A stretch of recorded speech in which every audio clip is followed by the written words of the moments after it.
இப்ப ரீசெண்டா கரூர்ல ஒரு விழா ஒண்ணு நடத்தினாங்களே, அது என்னப்பா 30 பேர் விழாவா? சாரிப்பா, கன்ஃபியூஸ் ஆயிட்டேன். இன்னைக்கு கரூர்ல நடந்த ஒரு மீட்டிங்ல, விஜயோட மீட்டிங்ல கிட்டத்தட்ட ஒரு 30 பேருக்கு மேல மரணம் அடைஞ்சிருக்காங்க. 58 பேருக்கு மேல சீரியஸான ஒரு நிலைமையில இருக்காங்க. பழி எண்ணிக்கை இதோட கூடுன்னு சொல்லியிருக்காங்க. இந்த ஒரு சம்பவம் போதும் திமுக இதை வச்சு அரசியல் காய நகர்த்துறதுக்கு.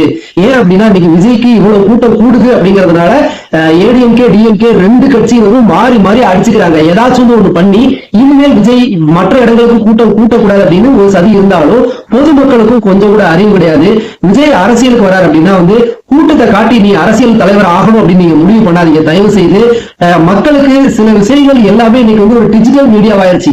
தினசரி போன்ல நீங்க எடுத்து ஒரு அரை மணி நேரம் 1 மணி நேரம் மக்களுக்கு தேவையான கருத்துக்களை நீங்க பேசிக்கிட்டு இருந்தாலே போது தலைவரே. உங்களை நேர்ல பார்த்துதான் ஓட்டு அளிக்கணுங்கிற விஷயம் கிடையாதுங்கிறத புரிஞ்சுக்கோங்க.